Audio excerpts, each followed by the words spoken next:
part 3, about to hit you up with part 3 of things that I wish I didn't do or wish that never happened.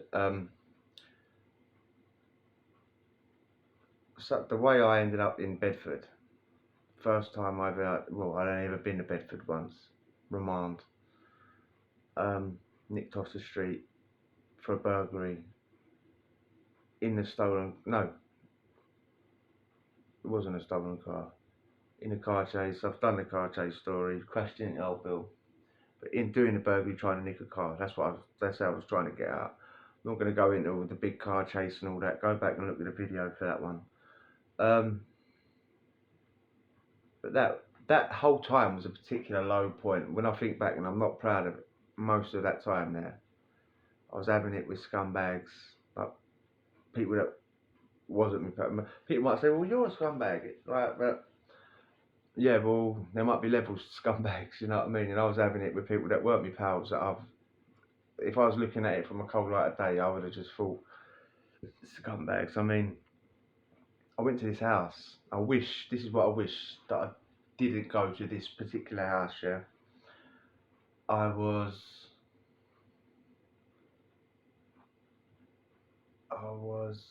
at a family member's house, and someone got a phone call, said, "Do you want to go to this house?" Blah blah, yeah. You never guess who's there, so and so. And this was a person that I met. We just used him basically to be a driver while we made him drive us about, like, creeping and going out sliding back doors and stuff, yeah, and like looking for safes and stuff, yeah. We just used him. He was a numpty, right? I'm a numpty. But I'm just saying, like, that's what I was thinking. He wasn't a mate. That's the point. He wasn't a mate. But he had this house around the corner. Him and his geezer were living together, but nothing like that. They were just living together, yeah. One room. The rent's cheaper and all that, right? And they're both raging, smoke white all day long, drinkers, get on the E's, do whatever, yeah. And at this time, I think I'm wanted, or I'm near enough being wanted. I'm not doing anything, I'm not going probation or anything. So I'm living like I'm wanted. Do you know what I mean? And we went round there, and I ended up staying there for God knows what, a month. They was letting me stay there because I was bringing dough there. I was getting on like E's all the time, sniffing, smoking, white, drinking all the time. Getting totally on it, and I was having parties. And all these people there were just, even for, listen, I make no bones, like, I don't pretend to think that I was up high on the criminal hierarchy, yeah, but even for me, I'm looking around thinking, these people are below me. Yeah, that's what I was thinking, right?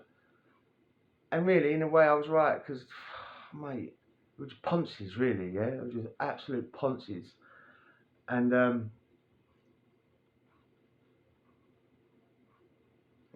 that's how I met the geezer that I got a nick with, that I ended up in Bedford, right? And even him turned out that he was just he would do things behind your back and lie about it, and right, but he's turned up, he's ended up staying there. He basically done what I've done, didn't go probation. We didn't know each other, we just sort of like knew each other. We see each other on the wing in a jail, didn't know each other. He's turned up at this house because he knew the same people as me. And one night we're sitting there with Skin, do you want to go out? Yeah, boom. And or we done a couple of things or something, and then we ended up going out, doing a residential burglary, house burglary for the car keys. You know, I'm not boasting about that. I'm not saying, oh yeah, look, well done me, that's what I was doing. It's not a high point in my life, it's a low point in my life, and I look down on myself for doing these sort of things now. Not then, I didn't care then. So yeah, house burglary to get car keys, got nicked in a car chase about an hour later, and ended up in Bedford. And I know I've said Pentonville is the worst place that I've ever been, like jails, but Bedford, the whole time around that time was just a low point. I didn't like myself one bit. You know what I mean? Living at that house, going out doing moves all the time so I could get money, just so I could go back to that house. So I didn't feel like I was poncing, even though they were poncing off me. And then I was acting like a scumbag. I was acting like in a way I didn't like, just so I fit in with these people. Like it was, and again, I say again, but I've said it in other videos. Like I'm not asking for sympathy and all that. I feel sorry for the criminal that was out burgling. It was just how it was in my life back then. And I regret going to that house so bad, because I think back, even now, I think back to how I must have felt then. And I just did not like that. I knew I was acting like a low life, you know what I mean? And going out with the geezer that I did to do that move, he was another one that people just did. Every single geezer that, and I know some people, I know people that are like me, you know what I mean? A lot of people say, "Oh, you're a bit of a low life," right? I never had a mate that trusted this geezer that I met. Never, not one of them trusted it or had it with him or would have it with me when I was with him. Should have took heed, you know what I mean? Should have took warning. Um,